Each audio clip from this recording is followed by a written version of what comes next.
Sowore accuses US of hypocrisy over buying, says genocide in Nigeria targets everyone, not just Christians or Muslims. Human rights activist and presidential candidate of the African Action Congress, AAC, Sowore, has accused both the Nigerian government and the United States of hypocrisy over their handling of widespread buying across the country. According to the former presidential candidate, the violence is rooted in bad governance and insecurity, not religion.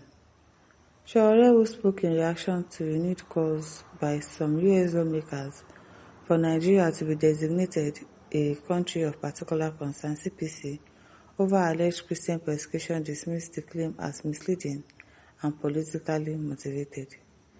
There is genocide against the poor in the country, there is genocide against Muslims in the country, there is genocide against Christians in this country, there is genocide against children in this country. To now separate it and say maybe it is one religion or the other, that's dishonest, he said. Well, interestingly, Nigeria doesn't count or do DNA tests on people who are buying to determine whether they are carrying a Bible or a Quran. He questioned the logic of foreign powers framing Nigeria's insecurity through a religious lens while ignoring other mass atrocities globally. Why is the US not taking the same position in Gaza, where there is genocide against Muslims by Israel? He asked, describing Washington's stance as international hypocrisy. The AAC leader noted that insecurity in Nigeria cuts across all regions and religions, stressing that the real issue is leadership failure. In a country where they are buying 6,000 people a day, you did not designate the buyer as a genocidal government. I'm not in any way defending, but what is happening in Nigeria, he said. But I'm just saying that the problem with Nigeria has nothing to do with religion. It's complete irresponsible leadership and insecurity that buys everybody.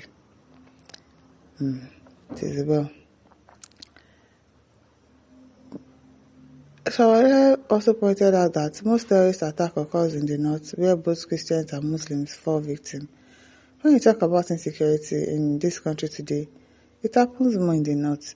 In the Muslim part of the north, that's the truth. They go to mosque and buy people, but just recently about 35 people were buyed in the mosque, and the people who buy them were not Christians. They were probably people who identify as Muslims, he said. He warned that blaming the crisis on religion's persecution gives Nigeria leadership an alibi to evade accountability. We like to water down the responsibility of our leaders, then the US comes up with a policy to say we want to protect Christians. Okay, let's bring a big boat and take all the Christians out and see if nobody will get bad again, Sowore said. The activists maintained that until the Nigerian government confronts insecurity and corruption head-on, citizens of all faiths will continue to die needlessly. In a related incident, the US lawmaker Riley M. Moore has called on Secretary of the State Marco Rubio to immediately take decisive diplomatic action against the Nigerian government over what he described as the systemic persecution and slaughter of Christians in the country. In a letter dated October 26, 2025, and addressed to Rubio, who recently served as US Secretary of State, Moore said Nigeria has become the deadliest place in the world to be a Christian. He urged the US government to use all diplomatic tools available, including halting arms sales to Nigeria and reassigning it as a country of particular concern, CPC, country under the US International Religion Freedom Act. I like to urge you that to take immediate action to address the systematic persecution and slaughter of Christians in Nigeria. As a Christian nation founded upon biblical principles, the United States for the unique obligation to stand for freedom and protection of Christians worldwide, the letter said. Nigeria has become the deadliest place in the world to be a Christian, and the United States cannot stand idly by. I urge you to use all diplomatic tools available, including designating Nigeria a country of particular concern and halting arms sale and all associated technical support until the Nigerian government demonstrates it is sufficiently committed to ending this reign of persecution and slaughter. The congressman cited chilling statistics claiming that over 7,000 Christians have been killed in Nigeria in 2025 alone, and an average of 35 murders per day. A further reference reports that at least 19,100 churches have been attacked or destroyed since 2009, while more than 15 million Nigerians have been displaced due to extremist violence. The sheer number of Christians who suffer persecutions daily for their faith, including the staggering number who have been murdered for proclaiming Jesus Christ as their Savior, is horrific. More than 7,000 Christians already have been killed in Nigeria, an average of 35 murders per day, he said. Says, well, I think most of the time they are basically targeting Christians, but not just the Christians.